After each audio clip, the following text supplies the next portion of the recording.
History remembers him as a comet, brilliant, brief, unstoppable, a king who conquered empires before he turned 25 and died before he reached 33.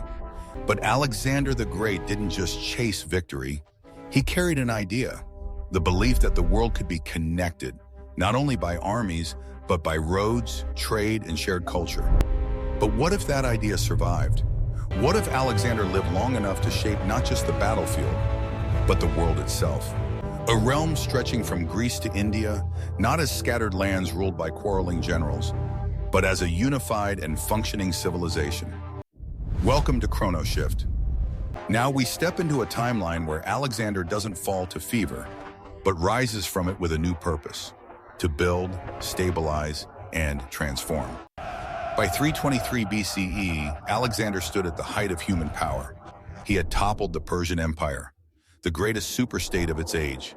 He marched from the mountains of Macedon to the edges of India, forging alliances, founding cities, and reshaping maps. But beneath the surface, the empire was fragile. His generals competed for influence. Some Greek cities resisted Macedonian rule, and the lands he conquered were both diverse and held together by the force of his personality more than by lasting institutions. History tells us he died suddenly in Babylon, and with him died the chance for the empire to mature. Within months, his generals divided his world among themselves, and the unity he fought for dissolved. The tragedy is not that Alexander failed, but that he ran out of time before he could strengthen what he had created. This is where our timeline diverges. Alexander's deeper vision is often overlooked. He didn't only want territory, he wanted harmony. He encouraged mixed marriages between Macedonians and Persians. He adopted certain Persian administrative traditions. He built cities designed as cultural crossroads. He invited scholars and craftsmen from across the known world. Alexander was not simply expanding borders. He was laying the foundation for a connected civilization. But in our world, the foundation was unfinished. One interruption, a fever, an infection, an accident, halted everything. In this alternate timeline, that interruption never comes. Alexander recovers, slowly, painfully, but fully. And his near-death experience reshapes his priorities. June 323 BCE, Babylon. Alexander awakens from days of delirium, weakened but alive. He realizes how close his empire came to collapsing without him. So he makes a decision that rewrites history. No more long campaigns, not until the empire can stand on its own. He postpones the invasion of Arabia. He calls his generals to Babylon, and he turns his attention from conquest We cannot afford delays in the new... From this moment onward, Alexander's empire begins to transform from rapidly conquered land into a functioning, integrated, and durable civilization.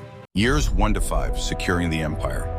Alexander reorganizes his territories into several administrative regions, each jointly led by a Macedonian military governor and a respected local leader.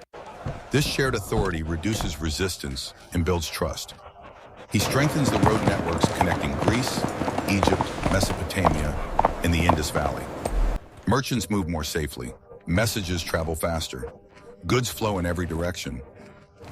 Local customs remain respected. Local languages continue in daily life, while Greek grows as a common tongue for trade. The empire stabilizes. Years 6 to 10, a connected civilization emerges. With internal tensions easing, Alexander invests in culture and learning. He expands the library and scholarly centers in Alexandria, Babylon, and Persepolis. These become meeting places for Greek, Egyptian, Babylonian, and Indian scholars. Studies in mathematics, astronomy, medicine, and agriculture flourish, not through miraculous leaps, but through shared knowledge. Ideas travel along the same roads his armies once marched.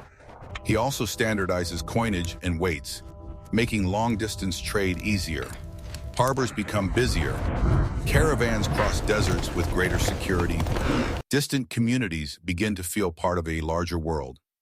Years 11 to 15, diplomacy over endless war. Instead of relentless expansion, Alexander focuses on alliances. Arabian tribes form agreements with Babylon, receiving trade privileges and marriage ties rather than threats. In Greece, he negotiates a stable political arrangement that prevents constant uprisings. Rome, still young and modest in power, grows economically by trading with Alexander's cities rather than challenging them. Their rivalry never ignites. The Mediterranean becomes a web of cooperative states tied together by commerce, not conquest. The later years, a legacy of order. By the time Alexander reaches his 50s, the empire resembles something rare in antiquity, a connected multicultural civilization with shared laws, shared roots, and shared identity. Travel becomes safer. Maps become more precise. Medicinal practices blend knowledge from Greece, Egypt, and India. Irrigation projects improve food production.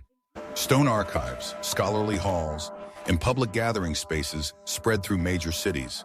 Modest, realistic centers where information is recorded and shared. This ancient world does not leap into modernity, but it becomes more organized, more literate, and more interconnected. Centuries earlier than in our timeline, a world where knowledge moves as easily as armies once did. In our timeline, Alexander's empire collapsed because it lacked the systems needed to survive him. His generals divided it, trade routes fractured, knowledge centers competed rather than cooperated. Progress slowed. Centuries passed before similar networks of culture and commerce reemerged. But in this alternate world, Alexander lives long enough to build lasting foundations. A web of roads, shared administrative customs, centers of learning. A culture that values exchange over separation. The ancient world becomes more cohesive, more informed, and more secure far earlier than ours ever did. One life extended by a few years reshapes the rhythm of an entire age. History turns on delicate moments, and few were as delicate as the final days of Alexander the Great. A single fever ended a dream. But in this timeline, survival gives that dream the time it needs to grow. A world linked not just by conquest, but by connection. This is ChronoShift. Until next time, imagine the past, rewritten.